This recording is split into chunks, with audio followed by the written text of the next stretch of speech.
We are approaching 9 o'clock on KCMO 95.7 FM. Scott Fawn from the Missouri Times will be here just after the top of the hour as we roll through it. But it is that time of the week. Let's go. KCMO Talk Radio. Now on FM at 95.7. It's time for What If Wednesday. What if, instead of having you on this radio station, there was somebody else? All right, John Anthony, 3 questions on a What If Wednesday, brother. What do you got? All right, how about what if Bill Eigel or Jay Ashcroft win the Missouri gubernatorial primary over Mike Kehoe? Well, then you are more likely to see the Kansas City Chiefs end up in the state of Kansas.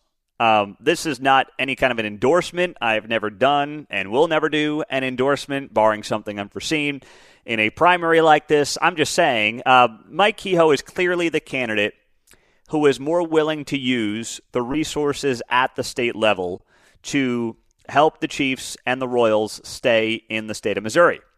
Bill Eigel and Jay Ashcroft have both said flat out, nothing from the state for either of these sports teams. The state will play no role. If they want to stay in Missouri because Missouri is a great place to do business, we'd love to have them. But they are not going to do anything when it comes to using state resources to get them to stay. And that's their prerogative, by the way. But if you're somebody who is adamant on keeping these teams here, and you think it will become a border war between the state of Missouri and the state of Kansas, and you want to see them stay in Missouri, the person for you, if that's a top issue for you, is going to be Mike Kehoe. I'm not saying it should be. I'm letting that be your decision. I'm just saying, of these 3 guys who are clearly the front runners in this race, Kehoe is the one that is much more likely to be open to doing business with these 2 sports franchises to try to keep them in the state of Missouri. What's next, John? What if Republicans focus more on Kamala being a DEI candidate versus her actual record? Well, they will actually end up somehow blowing this thing and losing to Kamala Harris. That's just – Kamala Harris wants Republicans to focus on her race and her gender because that's all she's got.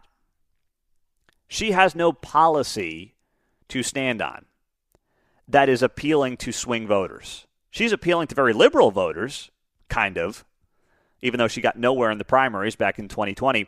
But they would love for Team Trump to go all in on this idea that Kamala is a DEI candidate. Now, it is true that Joe Biden picked her in part because he said after George Floyd got killed, he would pick a woman of color as his running mate. That is true. Joe Biden said that. But focusing on it is worthless, and it will play right into her hand.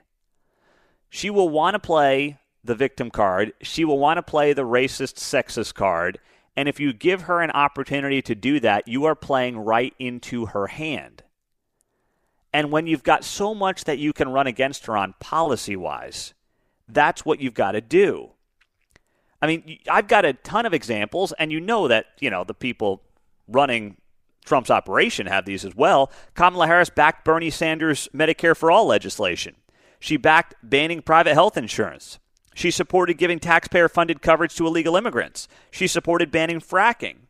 She backed defunding the police. She defended banning offshore drilling. She has compared ICE to the KKK. That's just a handful of things that you can point to on Kamala Harris's record. That's where the focus needs to be. Not on the Willie Brown nonsense, not on, the DEI pick. You just sound like a washed-up boomer when you say stuff like that. That's really plays well on social media maybe and gets you clicks, but is not going to win you the election in Pennsylvania, Wisconsin, Michigan, lockdown Georgia, lockdown Arizona, lockdown some of these states, Nevada, that you need to pull off this victory in November. So focus on the record. Don't play the game, because if you play the DEI game, you will play right into the media's hands, and you will play right into the hand that Kamala Harris wants you to play. Because for the most part, that's all she's got, John Anthony. What's next? All right. What if the NFL moves to an 18-game schedule? Well, then we've got the Super Bowl on President's Day weekend, right? Which I think that's the ultimate end game here for the NFL. Get the Super Bowl to President's Day weekend, where many people are off on Monday. Now, that will do nothing for us here on KCMO. We work. Sorry, Mark. We work on President's Day. I don't care if it's the day after a Chiefs Super Bowl win. I'm a little sick. Mark's already mapping out his President's Day sickness. He's going to start, using his kids' spoons and forks the weeks leading up to President's Day to try to get himself sick for that Monday if the Chiefs are having a Super Bowl run. But no, we work on President's Day, Mark. So don't get any funny ideas here, okay? We'll have to recap the game anyway, right? Because the Chiefs are going to win their three-peat. Sure, we'll want to be here, right?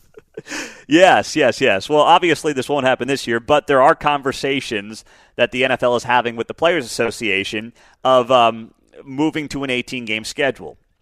I think it's inevitable. I mean, we knew when they went to 17 games back in 2021 that 18 games was the end goal. They just didn't want to jump there right out of the gates. No one in sports has an odd number of regular season games, right? I mean, Major League Baseball plays 162. The NBA plays 82. The NHL plays 82. And the NFL is at 17. It's just awkward. So the goal was always 18, John. It's just a matter of when and how we get there. I had been old school thinking, we'll just eat up off of the preseason schedule, but your proposal or your thoughts are more like we're going to push the end out rather than start sooner. Well, I think actually both things could happen. I see. think they could eat out a preseason game, start a week earlier, include a bye week, a second bye week, and then you still would end up, by starting a week earlier, adding a game, a regular season game, pulling out a preseason game, and then adding a bye week. You still would get yourself extending the season by 1 week total by starting 1 week earlier, adding the bye week, and ending President's Day weekend. Now, in international football, everybody will be off at once, but I don't see the NFL doing that. So you think maybe 2 bye weeks, but continued was staggered with, 4 on and everybody else playing, 4 off, something like that. Yes. Not Absolutely. Everybody all off in the middle. No. I think it was Joe Burrow who threw out the idea of having everybody off in the middle of the season and doing like an all-star game then or, the Pro Bowl then. Yeah. But, Joe Burrow, that's why he's Patrick Mahomes, what, because he has bad ideas like this. Yeah. No one wants to play and go to Hawaii for a Pro Bowl in the middle of the season. All right? I mean, these guys' bodies need to rest.